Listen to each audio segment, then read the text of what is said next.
Hazrati Usmon, Talhat ibn Ubaydulloh, Abdurrahman ibn Avf kabi sahobiylar ulkan darajada boylik egasi bo'lgan. Rasululloh uchun ham, islom ummati uchun ham ular minglab odamlar ashobni qila olmagan ishlarni bir o'zlari qilishgan.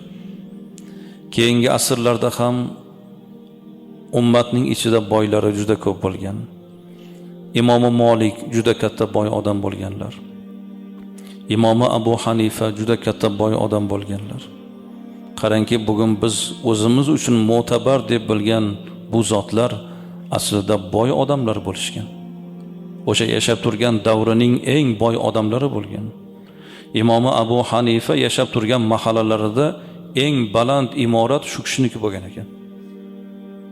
Eng yaxshi kiyimni shu kishi kiyardi. Jamiyatdagi eng yaxshi ulovni otni shu kishi minardi. Ya'ni yaxshi kiyinish, yaxshi yashash, yaxshi bir mol mulkka ega bo'lish u odamni taqvosini yo'qligidan emas. Chunki Alloh taolo bandasiga berdimi bir ne'matni, o'sha ne'mat o'sha bandasida zohir bo'lishini xohlaydi. Pulingiz bormi? O'zingizga yarasha kiyining axir. O'sha o'zingizga yarasha yashang, yeng, iching, bolalaringizni kiyintiring. Imkoniyatingiz nimaga yetsa o'sha darajada bo'ling. Bor bo'la turib o'zingizni boshqacha holatga solsangiz, Allohga ham xush yoqmaydi. Beryapti-ku Alloh. Berganini ko'rsating. Yeng, kiying, iching.